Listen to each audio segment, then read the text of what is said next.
Always came to serve you. Come on, get inside. This is 6 yet. It's almost. Get in.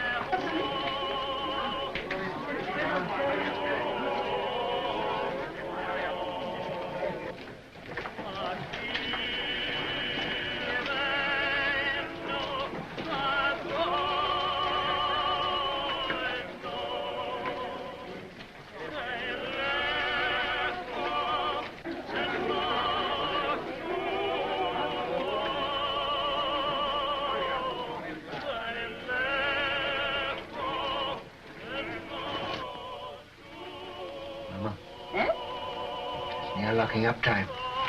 The money hasn't come yet. It's a long road from Hamburg. It'll be here in the morning. Yes, but if anything should happen, all that money, 10,000 gulden. Eh? So much this journey? 7,000 in one lump from Prince Lowenstein's agent, and then all the small sums, 10,000 at least. The roads are dangerous. Tomorrow morning it'll be here. Ah, we should be thankful, Maya. Business is good, eh? Nearly 1,000 gulden since morning. Mama. Eh? That agent. Did you notice him? What? There he sat, sly and smiling, planning to rob this poor old Jew Rothschild. And here I was, so innocent, a little child, a baby, in fact. And there was that fine old clock that his master had sent him to bargain for. Yeah. And when at last I let him have it for less money than it cost me, I could see in his eyes how pleased he was that he got the better of this little baby. Sold it under cost? A spat to catch a mackerel, Mama. He thinks he's so clever, and I'm so stupid. Always make them think they're clever.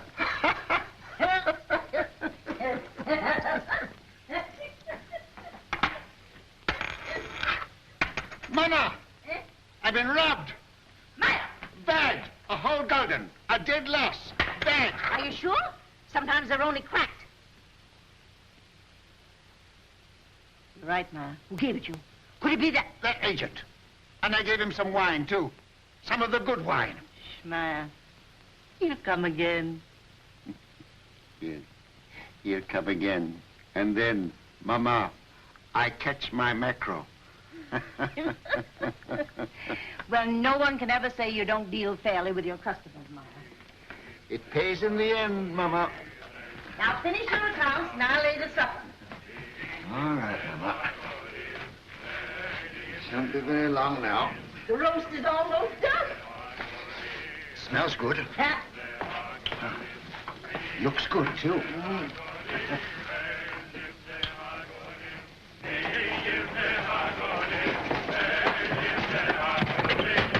Mama, quick, it's Nathan. Mama, the tax collector. Oh. Papa, the tax collector. He's down the street. Shut door. The tax collector, boys.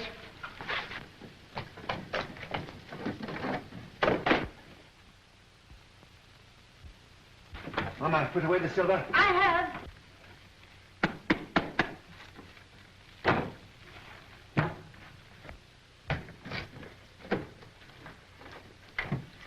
Don't forget my account book. Oh, run away. What do you know about it? Everything that's in one collector calls.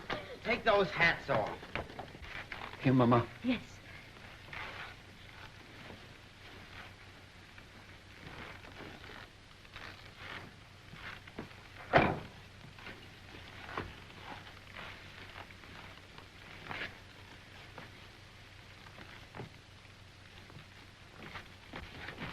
Hurry up, Carl.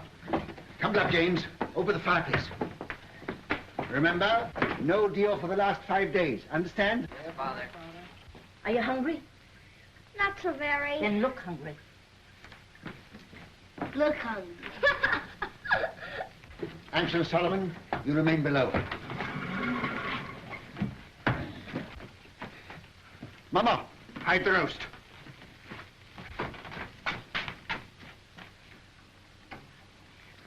Get off, Dick.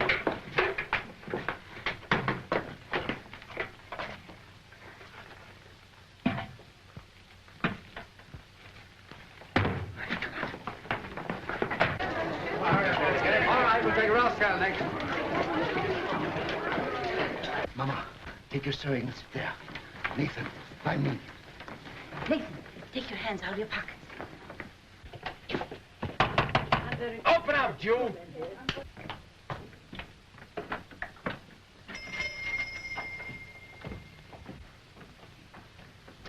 Who is it, Nathan? Now then, Rothschild, Why, it's my good friend, the tax collector.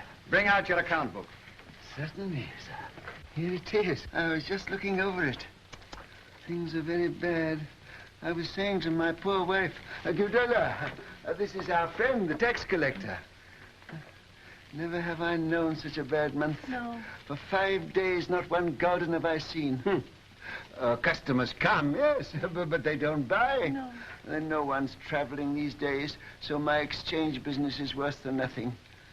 I shall soon starve. Starve, eh? Huh. Something smells good. One of our neighbors must be having a roast. Close the window, Mama. What do you take me for? Now bring out the real books. Real books? Why, Excellency, I don't understand what you mean. Rothschild, you're doing more business than any Jew in Jew Street. You're going to pay 20,000 gulden. 20,000? Oh. Why, a council of the big merchants in the city doesn't pay as much as that. That's another matter. He's outside the ghetto. Oh. He's not a Jew. Oh, if you were going to kill me this instant, I could barely raise 1,000 gulden. Upstairs. That's the house. Pull the beds apart.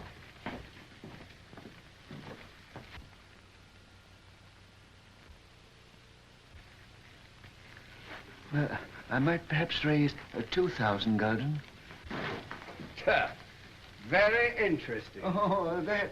Nathan, lift up the trap door for the gentleman. Just some old stock. We have a little wine down there. Not very good wine, I'm afraid. Good wine costs money. But no account books, no gold, no jewels, I suppose. Jewels. Jewels. I've had to give up dealing in jewels long ago. It needs capital. Shall I lead the way? You follow. At a distance.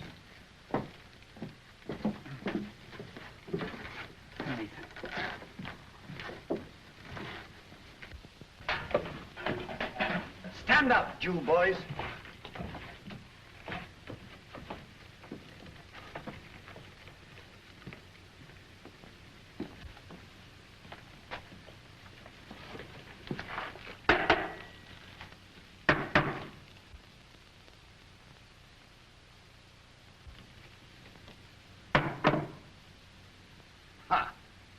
Wine. Fill up a cup. But that's green, Excellency. Do as I say. Oh, it had wine in it after all, eh?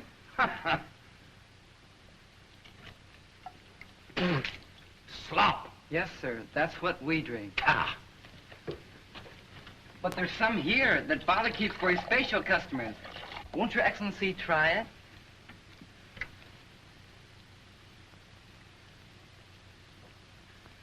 Ah.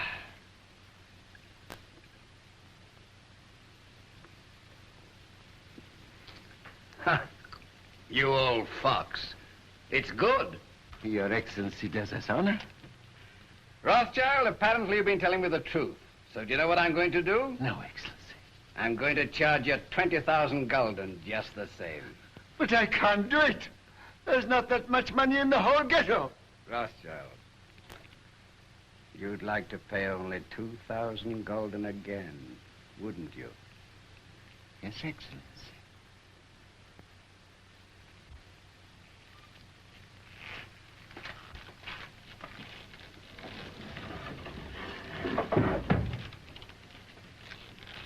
Now, what would it be worth to me if I put you down for 2,000 this time? A very handsome present for Your Excellency. Say, 1,000 gulden. Talk sense, Rothschild. I want 10,000. Would you leave me and my family penniless? With a great deal of pleasure. Come now. Well, perhaps 3,000 gulden, but that's the limit, the actual limit. I'll take 6,000. Oh, I will. We'll make it 5,000. All right. Have it ready tomorrow. I'll call. And if any of you breathe a word, I'll have your house burned to the ground.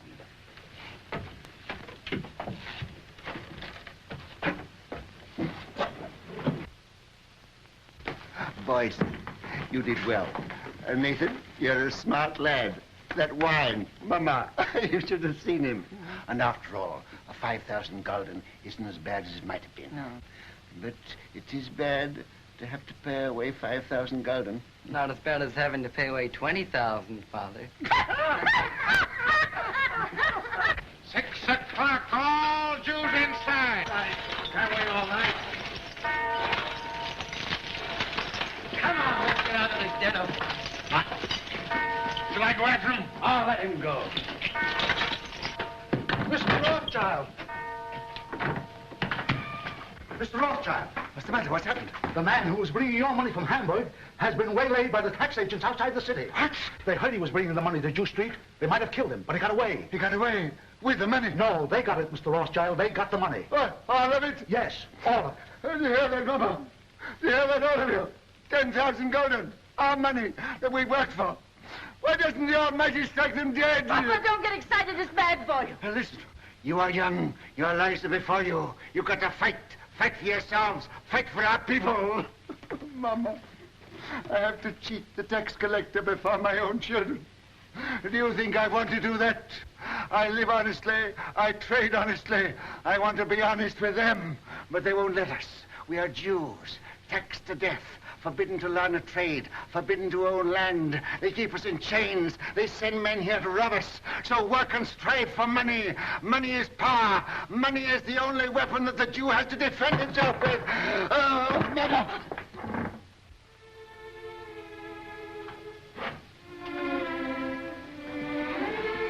Come, he wants to speak with you. All of you.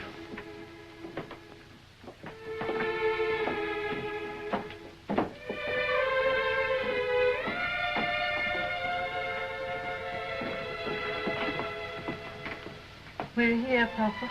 All of us. My sons, when I go, I leave you in your mama's care. She is wise, far wiser than I, and good. Do always as she says, and you will grow rich. Come closer.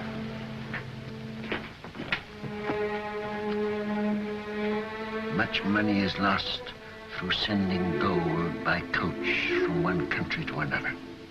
In times of war, it is seized by the enemy.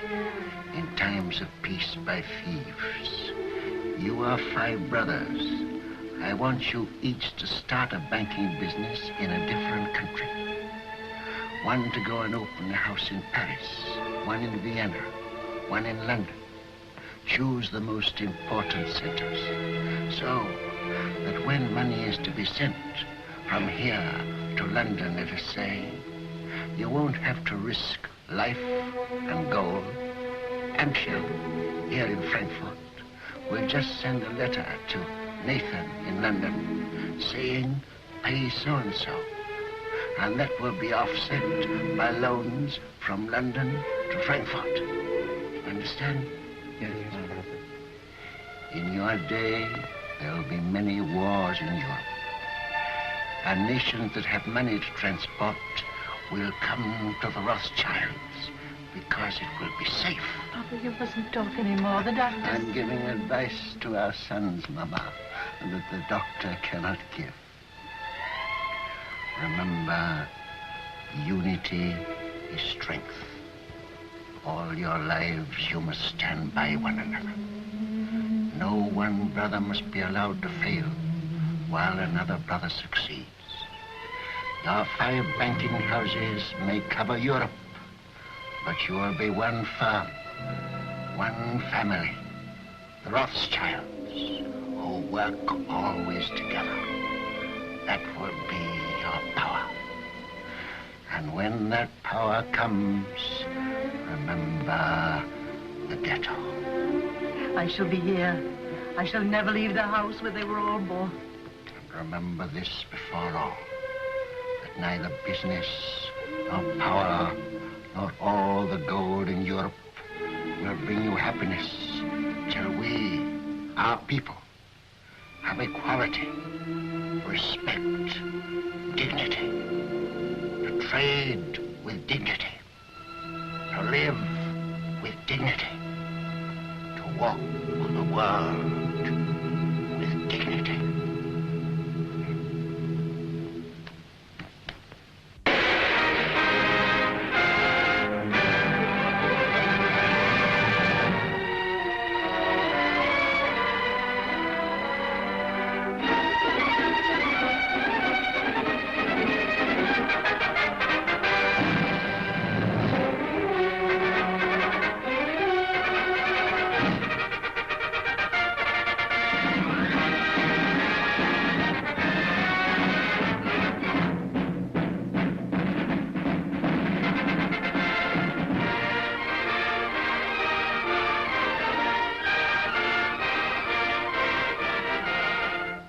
If Napoleon is to be beaten in the East, we must have 15 million florins immediately, and more later. I think it can be done, Prince Metternich, but I shall have to consult with my brother Nathan in London. Come, come, Solomon, can't you decide now? Your Highness is aware that the Rothschilds work as a family, and we have made Nathan our head.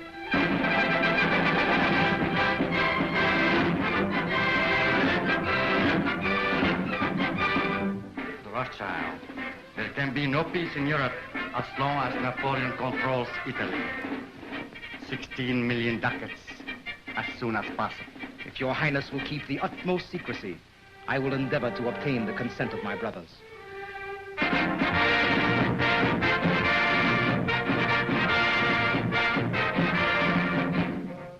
You must realize, Monsieur de Talleyrand, how difficult it is for the Paris House of Rothschild to help the Allies against Napoleon.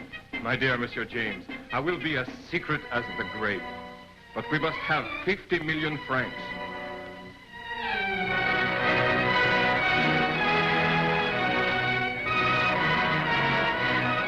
Your visit honors our house, Count Ladras. Quite aware of that Amschel Rothschild. I wish no one to hear of it. Only necessity brings me here. The armies of Napoleon are already in Prussia. We've got to have 5 million gulden to drive them out. I will consult my brother. Ah, that's nonsense. It is an unbreakable rule, Your Excellency. The House of Rothschild never participates in a deal of this importance without the approval of all the partners. When that is impossible, my brother Nathan in London is permitted to make a decision.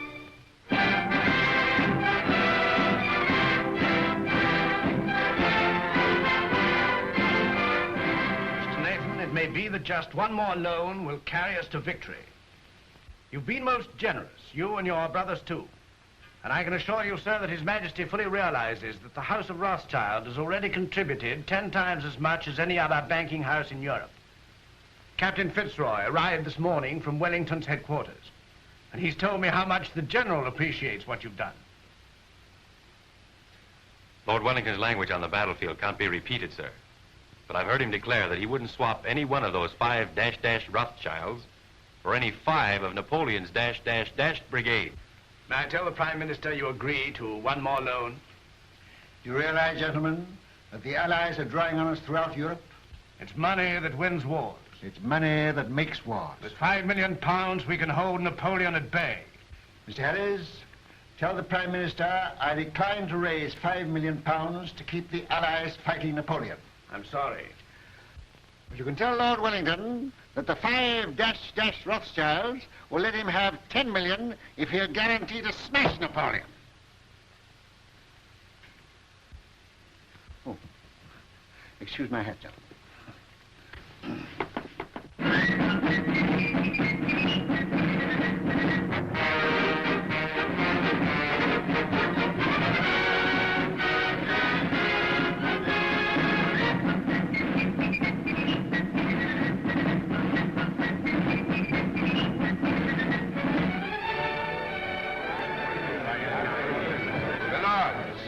Gentlemen, once more England is indebted to her greatest soldier.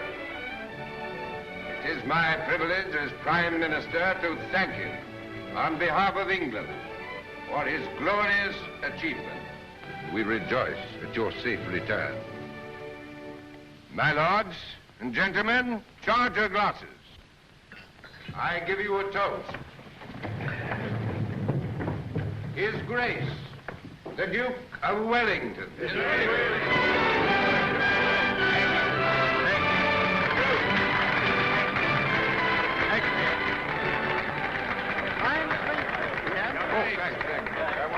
Well, that's over. Empty. Who's got some snuff here? Yeah. England, your greatest soldier. Yeah, that's all right. May I shake your hands, Your Grace? Thank you. Yeah, here it is. Why wasn't Rothschild here? There was some feeling. Wasn't he asked?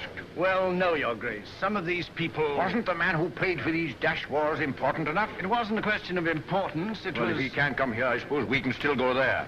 If Fitz. Yes, sir. Just as soon as I can get away, we're going to call on Nathan Rothschild. He ought to have been here. Dash light, I call it. More snuff. You know where the old boy lives? Very well indeed, sir. Oh, you young blackguard. I'd forgotten about that daughter of his.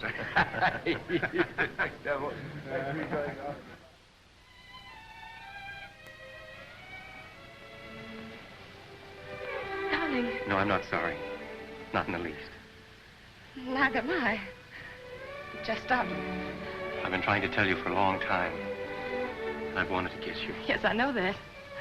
But when it came, it was so sudden, it rather frightened me. Frightened? The captain of the guards to protect you? Ridiculous. Well, the captain of the guard is a very dangerous person. Only to his rivals. You know, you're a very conceited young man. Hmm? You haven't even asked me if I loved you. Well, don't you? Yes, I do. I love you more than anything else in the world.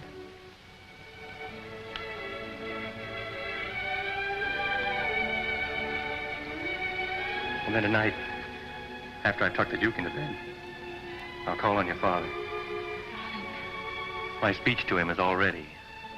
I've rehearsed it not less than 1,000 times. To trees at night, to guns, even to horses. I haven't gotten a refusal yet. I'm afraid it's not as simple as that. Some of those horses were pretty difficult customers. It's no use, darling. You're just dodging the real reason. You're being sweet and thoughtful again. But you're not making me forget that you're a Gentile and I'm a Jewess. Think of the shock to our families. This is no longer a family matter. Spitz and Julie.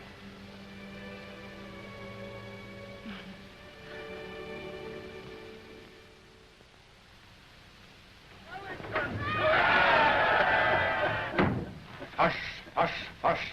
I've had that crowd at me heels all day. If they had any sense, it's you they'd be following around, not me. Oh, we Rothschilds have had just as big crowds following at our heels in Frankfurt, but not with cheers. Well, I'll cheer for you, gladly. And I hope one day Europe will realize she owes you something more than money. Well, my father was a man of peace. He told us never to loan money to make wars, always to end them. And that's been our principle. Everybody knows that and respects you for it. No, Your Grace, they don't know it, and they don't respect us. Our bankers are jealous of us. The man in the street thinks we're just Sherlocks, and Europe hides its head for shame because it borrows from the Jews. I suppose you know it's that Prussian fellow, Count Lederans, that's responsible for that rot. I know. He hates me and all my race. He's a proper jackass, Rothschild, and he ought to be hanged. I must admit that the same happy thought has occurred to me more than once. You know, it's a danger having a man like that in authority. Always making enemies. Well, that's the danger, as they may need us again. What do you mean? Well, perhaps we're not out of the woods yet. Why, Napoleon's scotched. Napoleon's in exile, but he's not dead. As good as dead, Rothschild. As good as dead. Ah, perhaps. Another brandy, Your Grace. Ah. I've often thought it would have saved a lot of trouble if Napoleon had been born an Englishman. Oh. Where would I be then? Why, his commanding officer, of course. Oh, thank you. Sound brandy you've got here, Rothschild. To the peace of Europe. Well, I'm a soldier, but I'll drink to that. see, Rothschild. A little secret. Mind you, I oughtn't to tell you this, but I just heard this morning that they're going to float a dash big loan to put France on her feet. An enormous loan. The biggest thing ever issued. Yes? Well, they've got to do something. France has had 20 years of war and the whole country's torn up. But now they've got peace. They're going to get together, the 5 allied powers, and help her out. And the banking house that floats this loan will at once become the most powerful in Europe. Its prestige will be enormous. That's it. Now's your chance. Your Grace, I can't sufficiently thank you for this information. Mind you, it's a dash dark secret, but it serves the chuckleheads right for telling me. They ought to know by now I can't keep a secret. Send a message to Mr. Roth and ask him to come to me here at once. Yes, sir. We'll drink to the house that floats the new French loan. To the House of Rothschild. And its greatest member. Huh. Ah, there you are. Miss Julie. Your Grace? Mrs. Rothschild, you've got to watch this young rooster. I'm beginning to understand now why you were always asking for leave to return to London. Now that you do understand, I trust you'll let him come more often. It's against the regulation. Oh? I only saw Julie 5 times, sir. And once when you sent him with the dispatches to the Prime Minister, Julie was waiting for him at the corner of Downing Street. That, I hope, isn't against the regulations, Your Grace. Not if he didn't speak to you. We didn't think you knew about that, Nathan. Ah. I'm afraid it's time to go, Your Grace. All right. You can't fox this man. He's a magician. There's no question about that. Oh, I say, Rothschild, I've been told you knew about Napoleon's abdication 2 days before the War Office did. Is that true? Yes, but then the War Office never knows anything for 2 days after everybody else knows it. Yes, and then they take 2 more days thinking it over. But how did you do it? They say Indians get things by putting their ears to the ground, but you're not an Indian, are you? No, just plain Jerusalem, with a heart of gold. Well, I know something about sending dispatches. My man Fitzroy here is the best at that. But if I had 20 Fitzes, I couldn't do it in that time. You knew about Napoleon's abdication almost as soon as it happened. How the deuce did you do it? A little bird whispered in my ear. Oh, you don't intend to tell me, eh? Well, I don't blame you. Fitz, we'd better go before he makes us disappear like rabbits in a hat. Mrs. Rothschild, you've a charming home. And a charming daughter. Your Grace. I hope that dash crowd's gone. Ah, thank you. Are they still there? Oh. And this is the man who faced the Grand Army. Hush, here, Fitzroy. Yes, sir. Brandy before the charge, always. Ah, there's military tactics for you. There's a young man who'll be a general someday. Thank you. Well, goodbye, Rothschild. And remember, it's a dash dark secret. 1,000 thanks, Your Grace.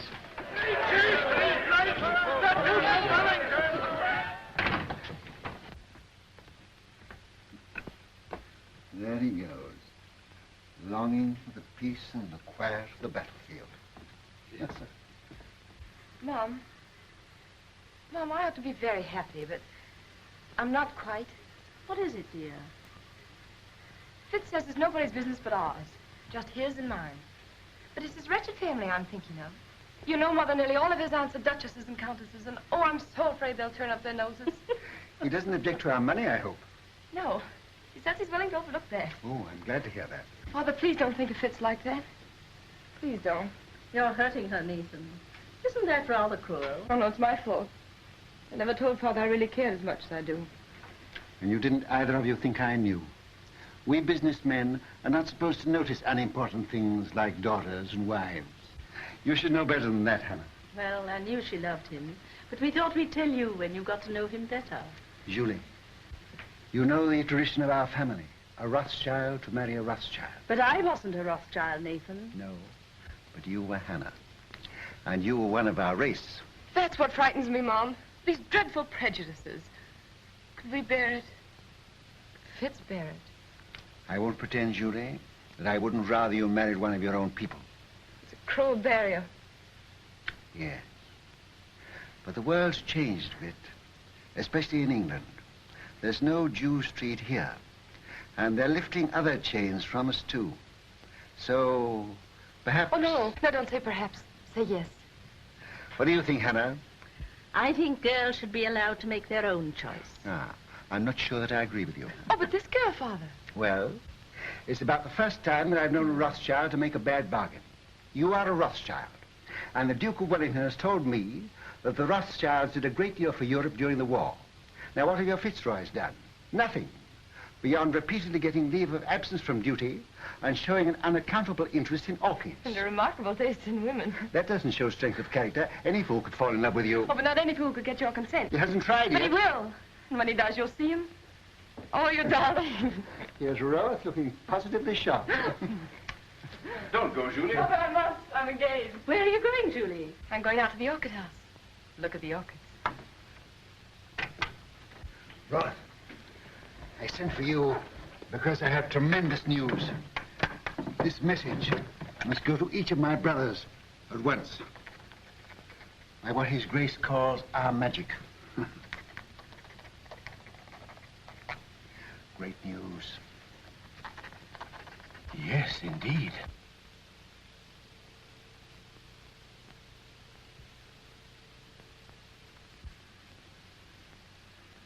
Let me have the earliest possible dates on which all private loans can be recalled.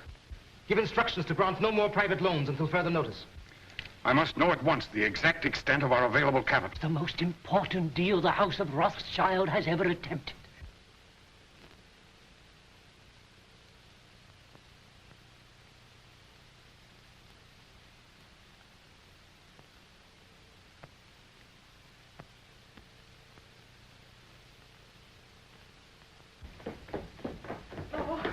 Let me look at you.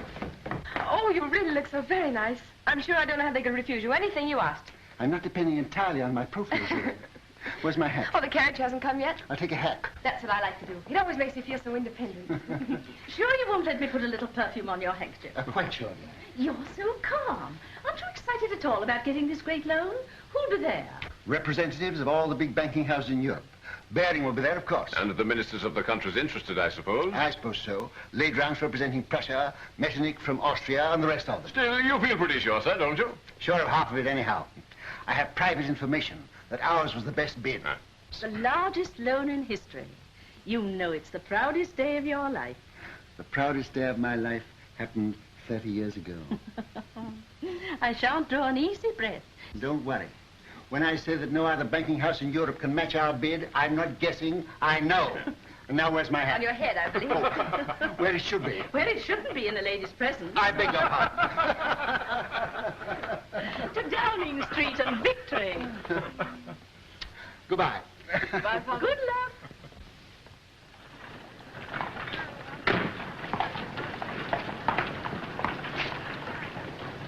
Thank you, sir. But, Mr. Rothschild, even your daughter, Miss Julie, pays me more than this, sir. Miss Julie has a very rich father. I haven't.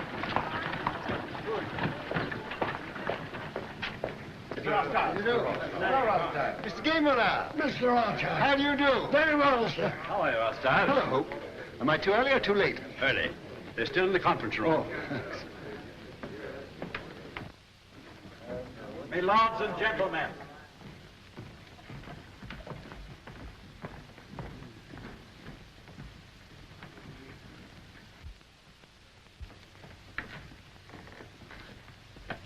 Your hat. Oh. Thank you, Mr. Barrington. The meeting is called to order. Gentlemen, bids for a French loan for 450 million francs have been received and recorded. Offers to take all or a part of the issue of bonds, the greatest single issue in the history of European finance, were received from the following banking houses. J. Lafitte and Company, Paris. Gay Muller, Vienna. Hope, London. Bertrand de Lis, Madrid. Baring and Company, London. It is the decision of the conference that the highest authoritative bid is that of Baring and Company, London. They will be awarded 3/4 of the issue at 71. There being no further... But you're mistaken, Mr. Harris, there is. Mr. Nathan Rothschild. I'm compelled, my lords and gentlemen, to draw your attention to what must certainly be an oversight. I regret to say, Mr. Rothschild, the decision must stand. But my house sent in its bid to take the entire issue, and our price was a point better than Mr. Baring's. Why is that not recorded? Perhaps Count Ladrance would like to explain the situation to Mr. Rothschild.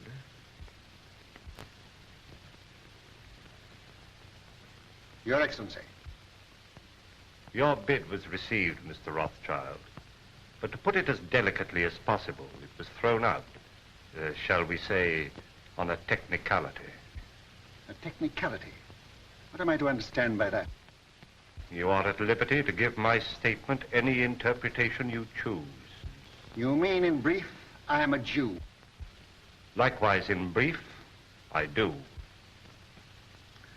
Gentlemen, I must accept your decision. But since Count Ledrans has been frank enough to admit the reason for our exclusion, I venture to advise him that these attacks on my race are ignorant and futile. He may strike and strike again. A Jew falls, 1,000 are wounded, but the race lives on. But unfortunately for His Excellency, we are evidently eternal.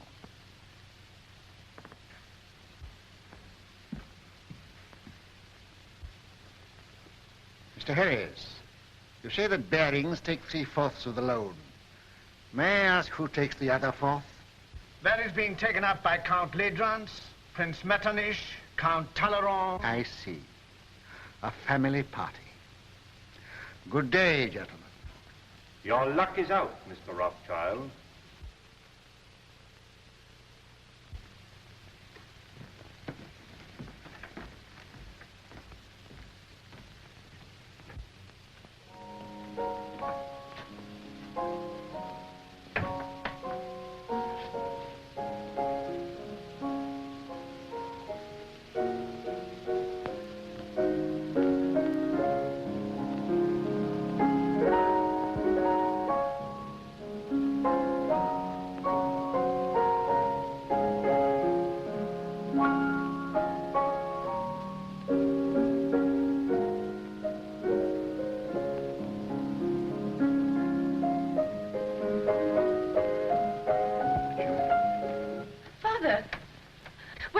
News. How stands the House of Rothschild?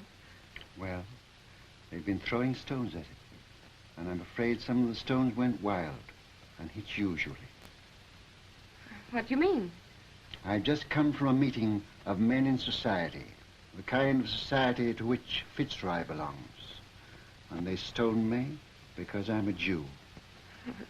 Fitzroy isn't that sort. Julie, you must give him up. Give him up?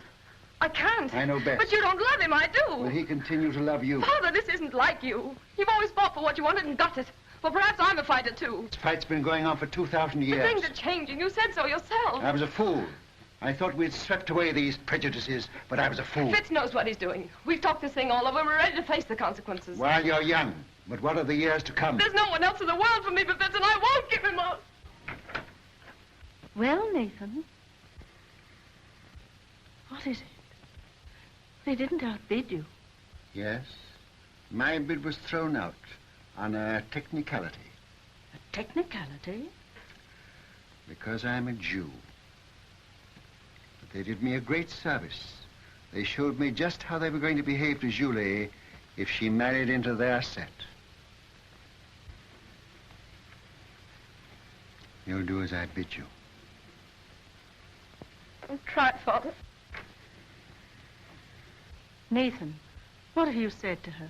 You can't ruin their lives. No, I'm going to save them. Hannah, she mustn't continue to see this man. You must get her away. But where? Take her to Frankfurt and take her at once. Excuse me, sir. I heard the result of the meeting and came to offer my sympathy. Oh, well, thanks.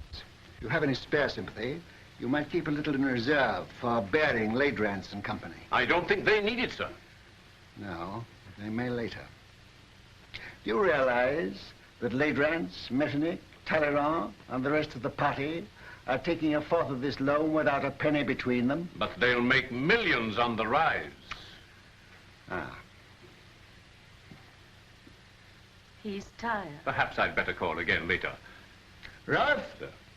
if you could buy government 4% bonds at 60, would you pay 74 for them? No, sir. Would you, Hannah? Goodness me, no. I thought not. Nathan, what's in your mind? Murder. Hannah, I'll tell you exactly what's in my mind. And this may interest you, too, Rolf. Baring and those others headed by Ledrans I've taken this new loan at 71. On the first of the month, they're going to offer it to the public at 74. It pays 4%. But there is already in existence a previous government bond which also pays 4%, of which we have a large holding. Yeah. This bond is now selling at 73. Hannah says I'm tired, but I'm not too tired to realize that if the public can buy one government bond for 73, they won't buy a new issue bearing the same interest for 74. That's true, sir. But Baring and the other bankers will run up the old bonds, and when they rise to about 75... I know what you're going to say. They'll make the old ones rise, and then launch the new ones a point lower, and the public rushes in. Quite so, sir. But suppose there is no rise. Hmm? Suppose somebody pricks the balloon and it doesn't go up. Suppose before they can run it up, somebody else begins to run it down. Suppose by the first of the month, these old bonds now selling at 73 should fall down to 63. Then they couldn't possibly launch the new loan at 74 because nobody would buy it. No. And Baring and Ladrans and his little band of bankrupt brigands will wait for it to go up. But suppose instead of going up, it still goes down to 55, to 50, to 45, to 40, why they'll never be able to launch the loan at all. And by God, that's where it's going.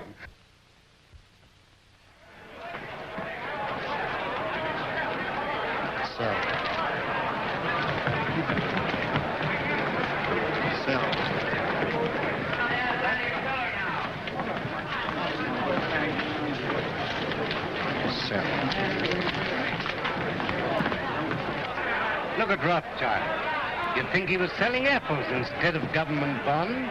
Bonds are now at 53. All right. I'll keep on selling till I tell you to stop. You're creating something like a panic on the exchange, sir. I know. What kind of a flower is this that Hannah gave me this morning?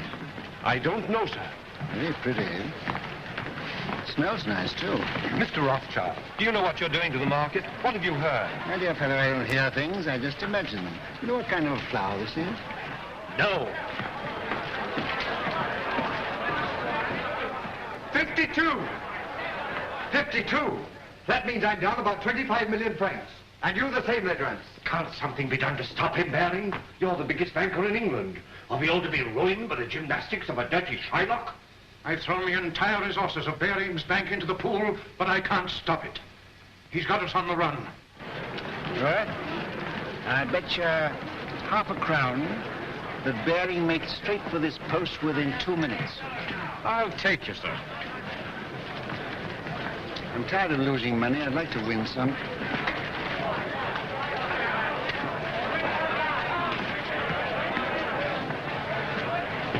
You're a magician, sir. Here he is. Mr. Rothschild, I don't have to tell you this is nothing less than slaughter. You know my position. I'm responsible for this new issue at 71, and you're making it impossible for me to put it on the market. We are both bankers. You knew I ought to have had a share of this loan. Why did you shut me out? Certain pressure was brought to bear on me. Ha! Ladrans.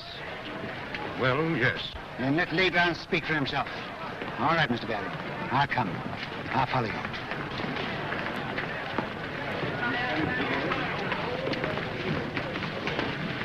About how much has this thing cost us up to now? About £5 million. All right.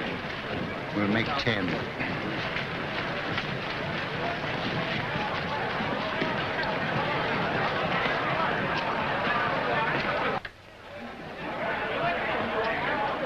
I hope I haven't kept you waiting, gentlemen, because I know you must all be very busy. We sent for you, Rothschild, to make you an offer. You resent being left out of this loan. Mr. Baring, as you know, holds 3/4 of it. He is prepared to part with half of that to you. Will that satisfy you? What about the other quarter? That, as you know, is held by us. Oh, yes, you bought it at 71. Well, we're responsible for it. You bought it at 71. It was allotted to us. And not against your will, I hope. Certainly not. So you bought it at 71. What do you mean, bought it? Can you pay for it at 71? You know perfectly well that no one is prepared to pay in full for an entire issue. Were you prepared to pay anything? Could you have stood a 10-point drop? No. You took it for a rise. You're financially irresponsible, the whole lot of you, except Mr. Baring. Well, I know just how much money you've got, each one of you. And if I like to hold down the market till after the first of the month, and I can, you're all ruined and dishonored. including Baring's Bank. Now, I'll rescue you on one condition. That you pass me the entire issue at 68. That's impossible. Now, what excuse can we offer to the public? Just say it was found necessary. On what grounds? Oh, on a technicality. No. Very well. Wait, please. We have to deal with Mr. Rothschild. Under the circumstances, I consider his offer a generous one. And as the head of the House of Baring, I insist on Mr. Rothschild's terms being accepted. What? Are you going to take it off our hands, Rothschild? That's uncommon good of you. Hey, Count Road.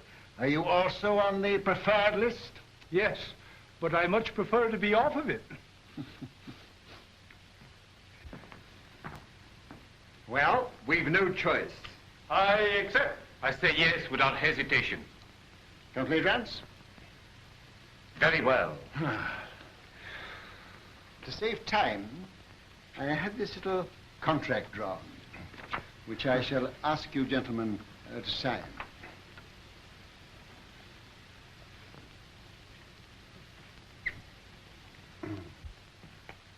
You seem to have been very sure of yourself. I was. Quite. Will you sign first?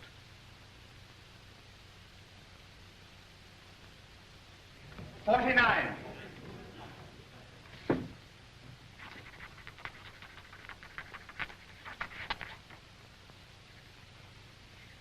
You won your fight with me, Jew. But remember, victory may be bought too dearly.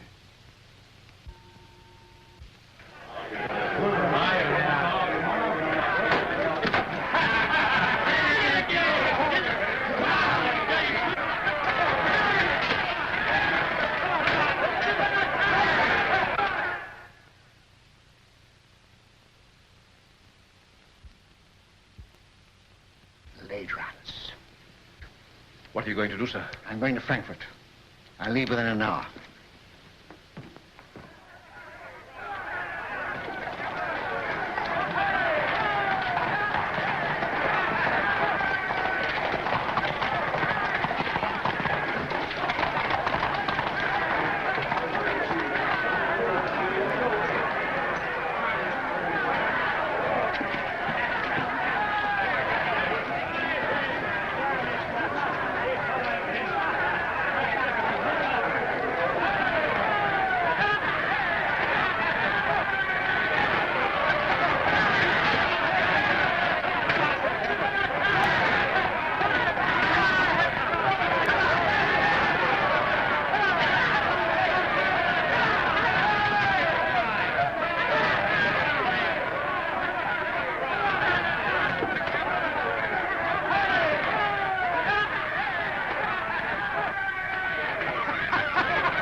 Come, Mama. You know the doctor's doing everything he can for you.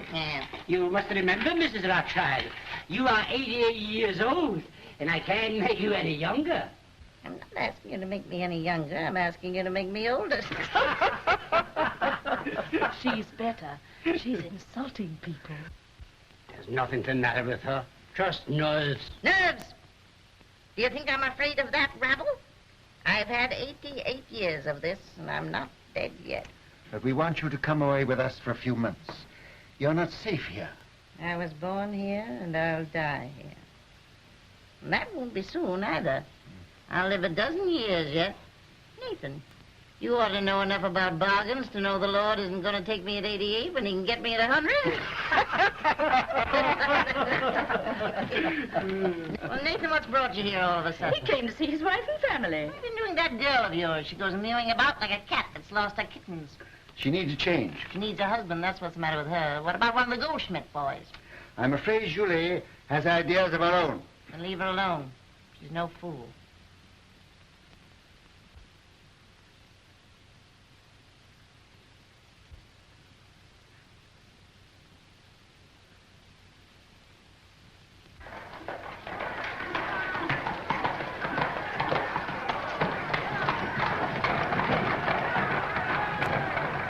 Can you tell me which is the Rothschild house? Yeah.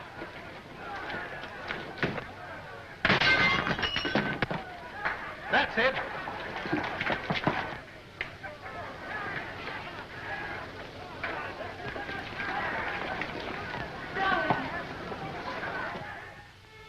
What's the use of our pretending? I don't pretend to Father. He knows exactly how I feel. But you see, darling, he's determined too. But you know we can't give each other up. Sending you away from me only makes matters worse. Did you tell him you'd give me up? I told him I'd try. I don't seem to be trying very hard, do I?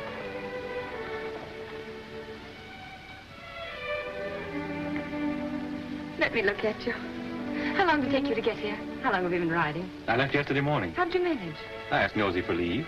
Who's Nosy? That's what we call the Duke behind his back. Oh. I think he guessed where I was bound for. Anyhow, he said yes.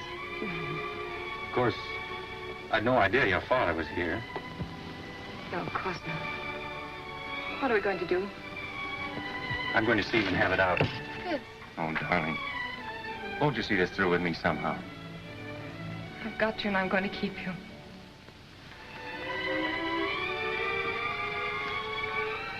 Then would you be very brave? A soldier. And wear this ring. Oh, yes. It's one of those family things. My mother wore it. Oh, it's lovely. What's the meaning of this? Father, Fitz has only just arrived. I saw him and brought him in here. Does your mother know? No. No, nobody knows but us. Why are you here? You knew my wishes? I came here for the same reason you did, sir. I heard there was trouble and Julie was in danger. Go to your mother. I'd rather stay and hear what you have to say to Fitz. Please go, Julie.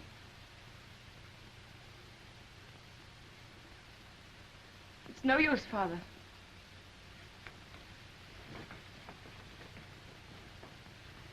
I had a good reason for keeping you and my daughter apart.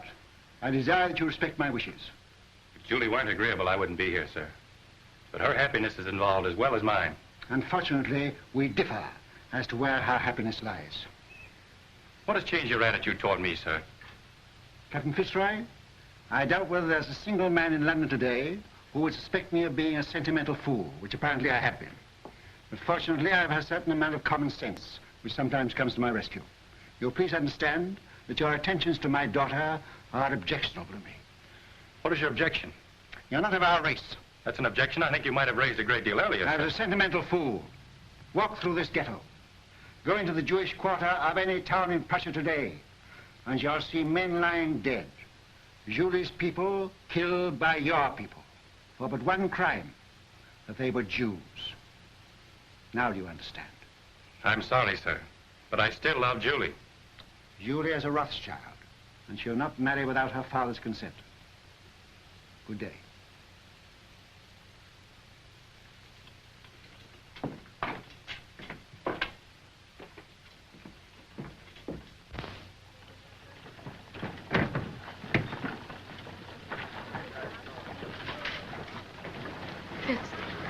Fitz, no matter what happens, no matter even if what Father says is true, I love you. Always.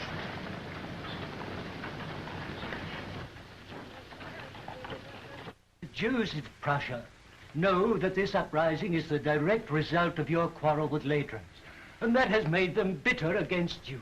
Fools, Nathan has done more for the Jews in England than any man who ever lived. England isn't Prussia, Mama. Ladrans has his agents everywhere. They spread lies and propaganda. You've got to put the screws on. Money is the only screws we have. And now, with Napoleon in exile, Ladrans and the Allies need us no more. It's queer, isn't it? We fight for the peace of Europe, and with peace, we lose our power. Well, you've got to do something. They burned down the Levy's house last night, and they burned down this one if they dared, but they're afraid of me.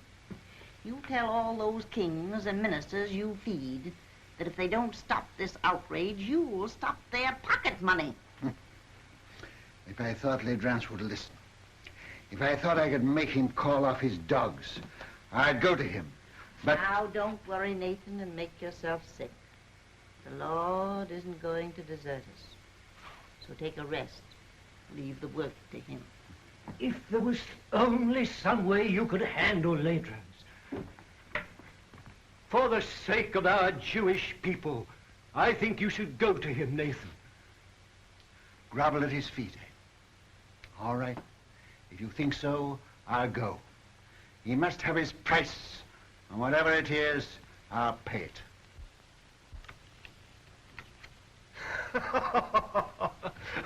I'll make you gentlemen pay for your wine. The cards seem to favor you tonight, Your Excellency. Well, they should.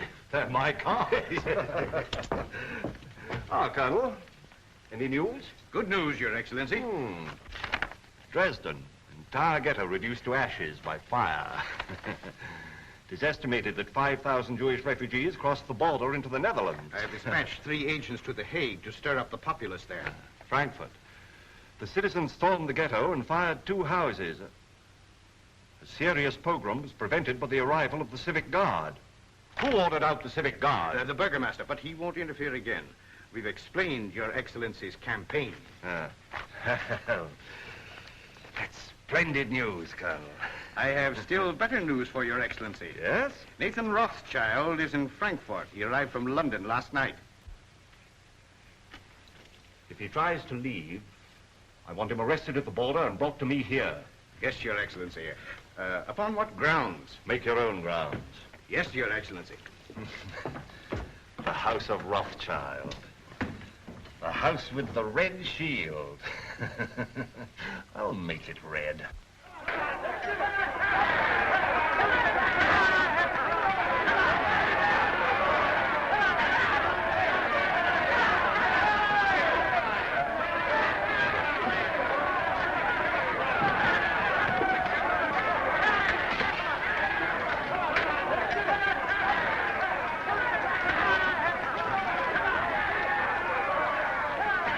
That's him, the one in the heavy coat. Goodbye, Amschel. And I promise you I won't come back without an agreement from Ladrans to stop this Pope, whatever the cost may be. May God be with him. Send word to stop his carriage as he starts to pass through the city gate. Seize him and place him under arrest. Quick. Mr. Rothschild! Mr. Rothschild! What is it, Schumann? This message just arrived at the office, sir. It's from Mr. Nathan. Me? Yes, sir.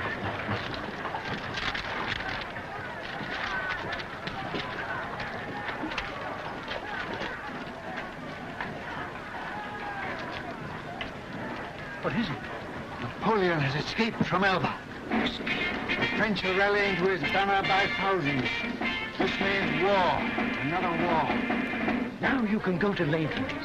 Now he needs you, and we'll have to see him. No, I won't go to Ladrans. Ladrans will come here to the ghetto.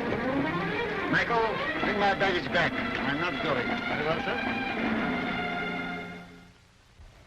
Of course, Wellington, I'm Prime Minister, but you're the idol of the people. My dear fella, I'm going to retire quietly to the country, surrounded by me dogs and me books and... Yes? For his grace. Ah, for me, eh? Will you excuse me? Yes, yes, yes. Ah! That blasted little Corsican is back. What? Ladrans. I gave orders not to be disturbed. It's important, sir. Word has just reached us. Napoleon has escaped and is in France mobilizing his army.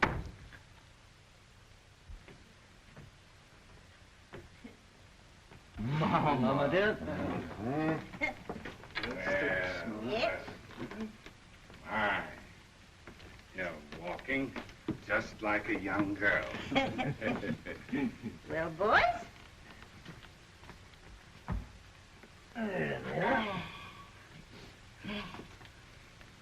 Come here. Let's have another look at you. Well, you're all growing up, aren't you? Nathan, I think you're getting fat. I'm proud of you. All of you. Your father would have been 92 today. Ours is the richest banking house in Europe, and we're still being kicked. It looks as though we haven't played our cards very well, doesn't it? Perhaps we haven't. I'm not criticizing. I think we're open to criticism, Mama. And that's what has brought us all together here today. Oh, is it? I thought you came here to see me. It seems it takes a war and a Jewish pogrom to get us all together nowadays. Now, that's not fair, Mama. You know we Well, always don't come. let's waste time in compliments. What have you come for? James. Nathan, you run the English house, and so you have the sea between you and trouble. But we, Carl and Solomon and Amschel and I, are here in the furnace. I know. And with Napoleon on the map again, our position is intolerable. Napoleon will be in Paris in a week, with the whole army rallying to his banner and deserting Louis. Napoleon's soldiers must be paid, and if he can't borrow money, he'll take it. Has he suggested a loan? Yes. He sent for me as head of the Paris house. I went to see him in Lyon, and he made a definite proposal. Now listen, Nathan, before you give an opinion. We've issued 450 million francs worth of bonds for a government which started packing at the first blast of a bugle. Napoleon guarantees the payment of these bonds down to the last centime, and on future loans he agrees to double the interest offered by his enemies. What have the Allies to offer us? From the simple standpoint of business, we shouldn't hesitate a day longer. A refusal to support Napoleon means not only the probable loss of a murderous sum, but James's Paris business, my Naples business, will be wiped out like that. And Amschel's and Solomon's are in great danger. It's no longer a question with me. We should support Napoleon. As far as I can see, the Allies seem to be under the thumb of a tyrant from Austria and a scoundrel from Prussia. Metternich and Leidrans. Mama has said we are still being picked, and she's right.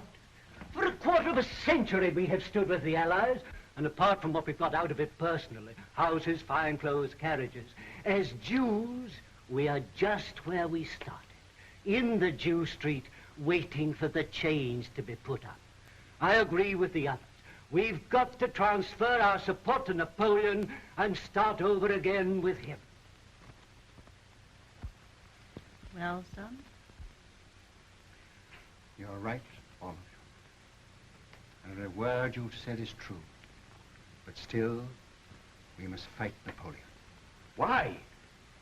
Well, because we're the Rothschilds. For the time being, anyway, we're something more than 5 rich Jews looking for the main chance. We know, the world knows, that until Napoleon is gone forever, there can be no peace in Europe for Jew or Gentile. You can't deny it, any of you. We've got to take the risk. We've got to swallow our pride, to stomach our resentment. We've got to go against every normal, selfish impulse in us and do what is right for the world. We can go hand in hand with Napoleon and spread this war over years. We can pay for fire and blood till all Europe is a slaughterhouse. And the Jew would stand as a pawnbroker in lives. We can't do it. We must stand as we've always stood. Not for war, but for peace. And if we all go down, we'll go down with honor. We leave no shame anywhere. My son, that is what your father would have said. You're right. I agree.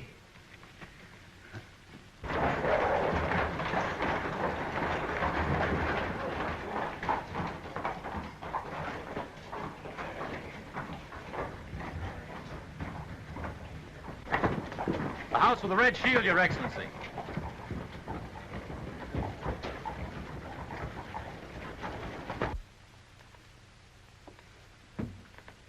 The Philistines are upon us. Who is he? Metternich, Talleyrand, and Leidrans. Who could that be, the tax collector? Something very like it, Mama. Is Mr. Nathan Rothschild here? Your Excellency will enter.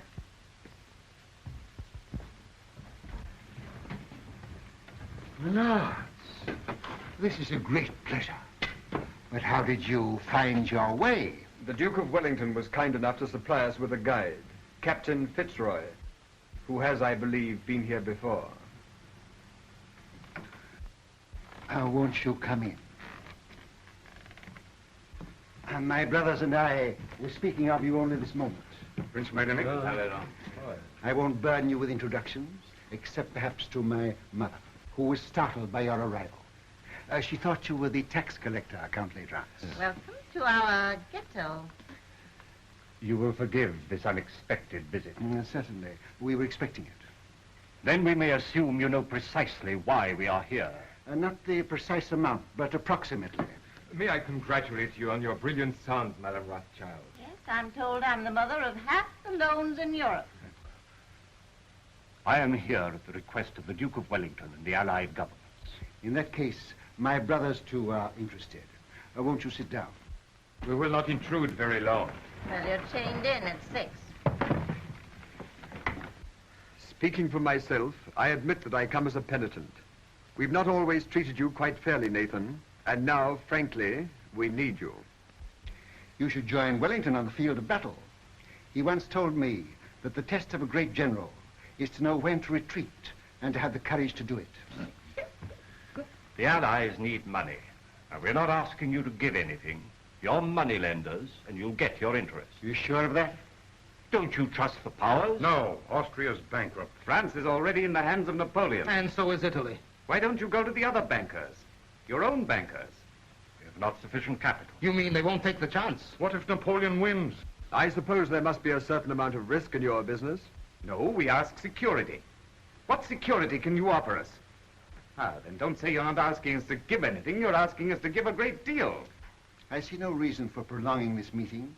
As you say, we are moneylenders, not philanthropists. We do it for profit. You may as well know that Napoleon has offered us twice as much as you can promise us, and we've decided to take his offer. Gone over to the enemy, eh? I must admit, I'm amazed. How will Napoleon get the money to pay you? Steal it. But that's not our business. I always thought you stood for peace. For 20 years, we've been supporting the peace of Europe. Now we're thinking of the peace of our own people. The Jews? Yes. Napoleon will give us our freedom. That's why we are for Napoleon.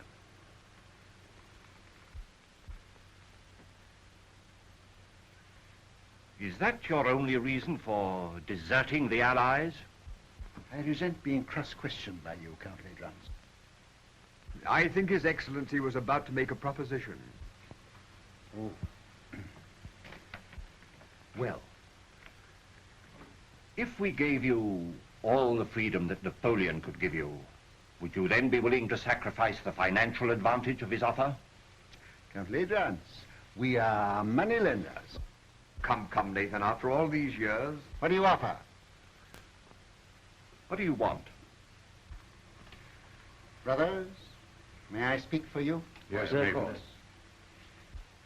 We require an agreement, a treaty, signed and guaranteed by your governments, giving to our people absolute freedom. In this agreement, they would lose their chains. They would have the right to follow any trade, to own land, to live with respect, and... You remember what our father said, Mama? To walk the world with dignity. I fear we will have to lay that before our respective governments. You are your respective governments, and you know it. The day this agreement is signed, the resources of the House of Rothschild will be at your command, and not before. Very well, we accept.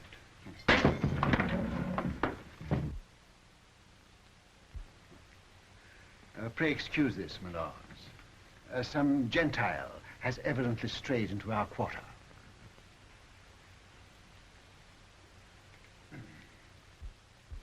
Goodbye, Granny. Goodbye, my precious. Goodbye, dear. Who's got my hat? Oh, here you are, Father.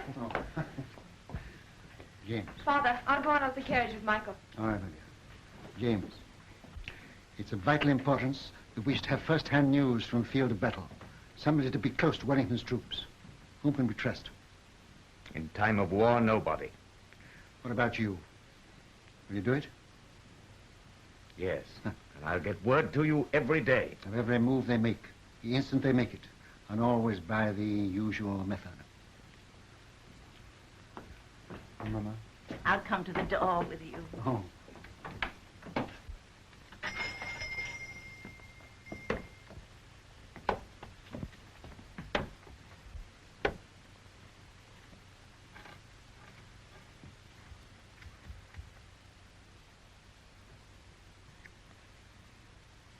won't let it be a long war, will you? It shall be just as short as our money can make it.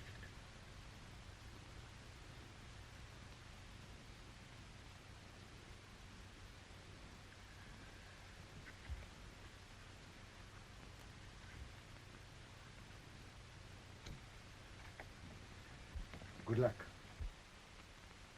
Goodbye, Mama.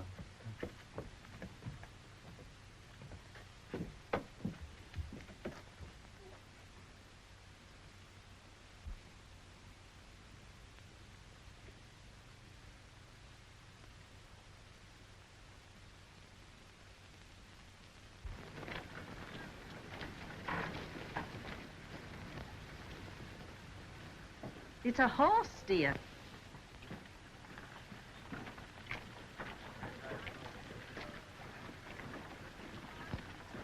This time I'm here by command of the Duke of Wellington, sir.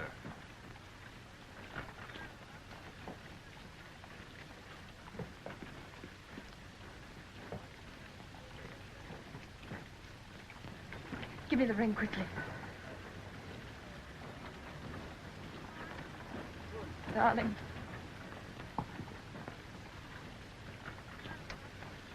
Well, I must say I hope the entire war isn't going to be conducted on this romantic basis.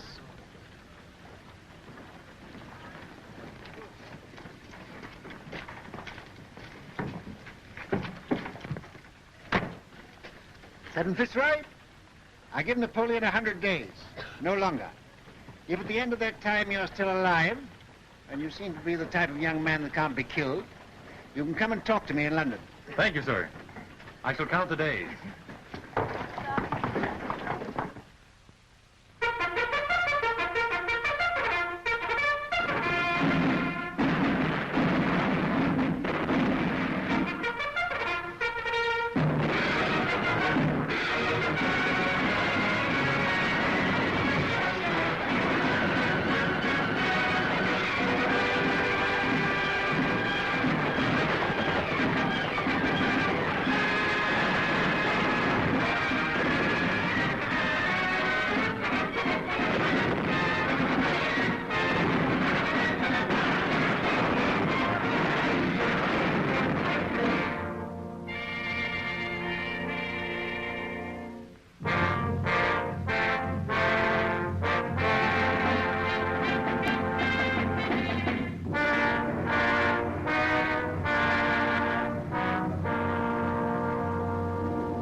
Nathan, the Times says there's a rumor that the stock exchange won't open today. I wish it were true, but it isn't. Hannah, sit down. When people become rich, very rich, they have grave responsibilities. I know. I mean moral responsibilities that come with money that poor people never know. Yes? Could you bear to be poor? Really poor? I'm asking you now because tonight may be too late. Tell me what you mean. I'm buying on the stock exchange when everyone else is selling. I'm risking everything we have to save the credit of England. I'm sticking to the bargain I made. But things look bad for us, Hannah. Very bad. Are you doing what you feel you should do? Yes. Do what you think is right. And if you fail, I'll love you all the more.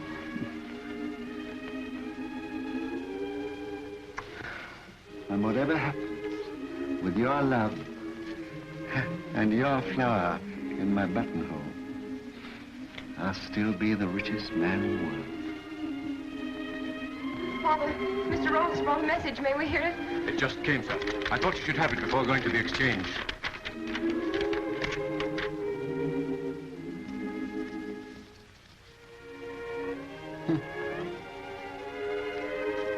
Napoleon has thrown entire Grand Army against Wellington. James. Worse and worse.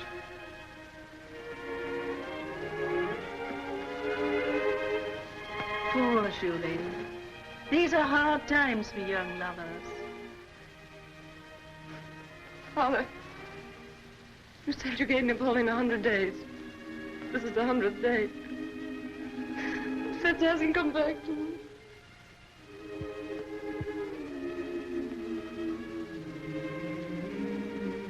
Remember, I'm a magician.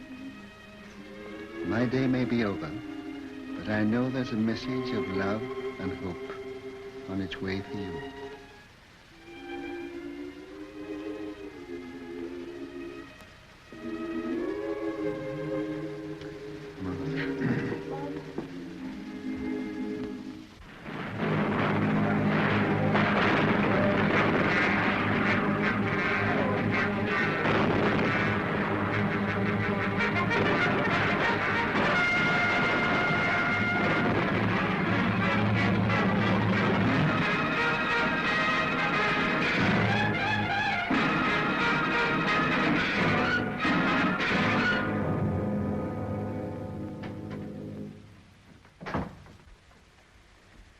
Am I to continue to buy?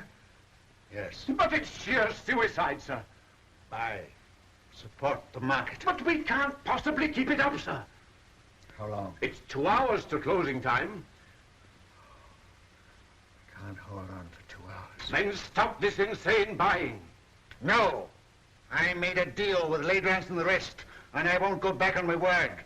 Buy till we break. But do you realize, sir, that you're holding more than any man ever held in the history of the stock exchange? We picked our horse, we'll back it till it drops. But here are messages from your brothers begging you to hold back. You're alone in your judgment. I am blind. Where will Europe be if England is bankrupt? And if I can't hold the market, England's credit is gone. But no one man can hold the nation's credit single-handed, Mr. Rothschild. One man can try. I'm fighting in the only way I can fight, with money. I'm giving all I've got to give for the peace of Europe. And whatever other Englishmen do tomorrow, I buy today. Mr. Rothschild, forgive me, but while rumors reach the exchange that Wellington has been defeated. It can't be true. I should have heard long ago. We owe so much to you. Will you do one thing more? Come and show yourself on the exchange. They say you're ruined and dare not face the music. There's a wild panic. Your presence may steady the market. I'll come.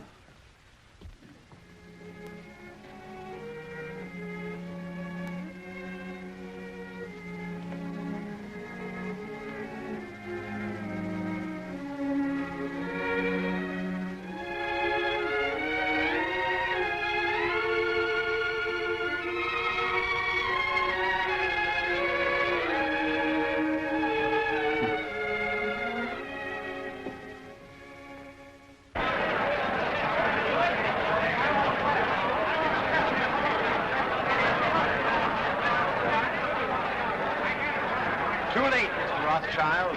You backed the wrong horse this time. Rothschild, you've lost your luck.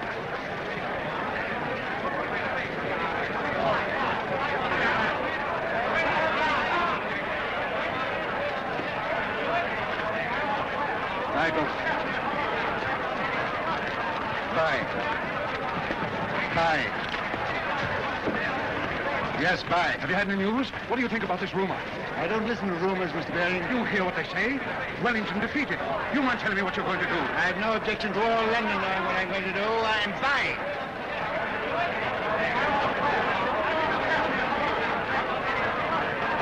Mrs. Rothschild asked me to give you this. Did she come here to the exchange? So? Yes.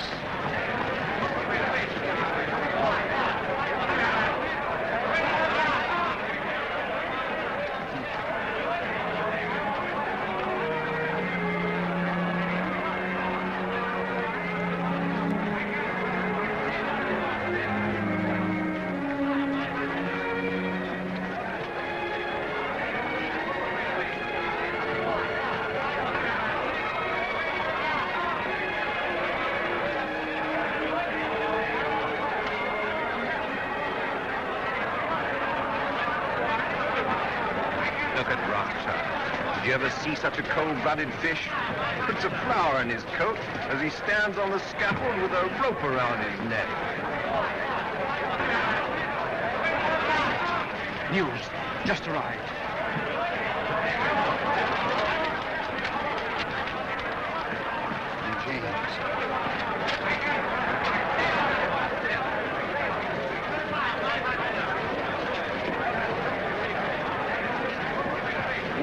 victorious at Waterloo.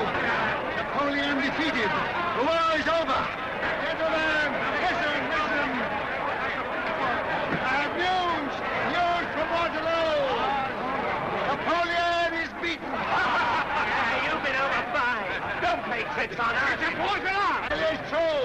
Wellington has won at Waterloo. Where? How did you get the news? Yes, how did you get the news? I carry a pigeon. By pigeon post from the battlefield. Now you know our secret. Now will you buy? Buy with every security you have. Buy without security. Buy with your clothes on your back. Buy.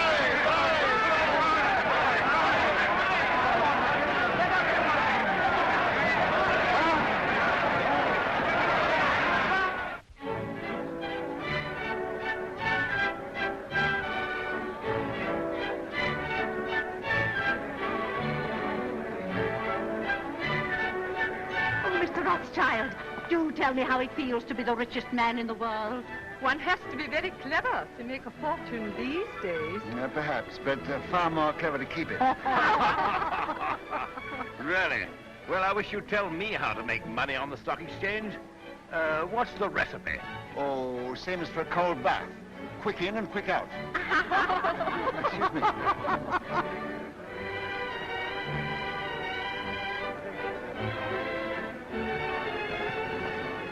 Take your hands out of your pockets. Hannah.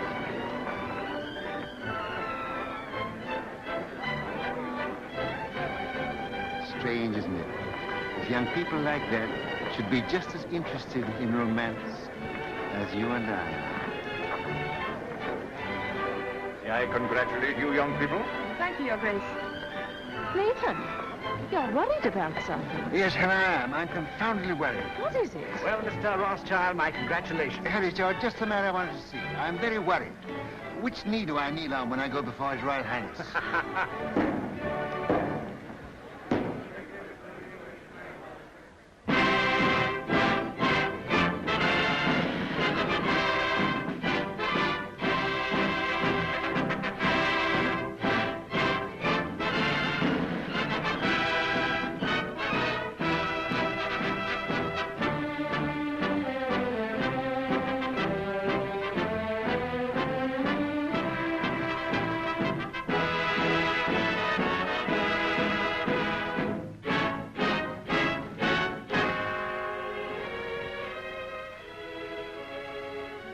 England is deeply grateful to her adopted son, who by his generosity and courage played so large a part in bringing victory and peace to Europe. His loyalty never wavered. His faith in England never faltered. To England, he has brought nothing but honor. And for England, we thank you, Baron Nathan Rothschild.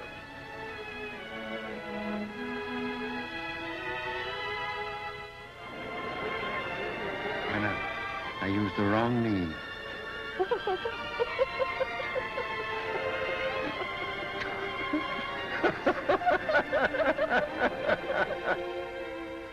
To trade with dignity, to live with dignity, to walk the world with dignity.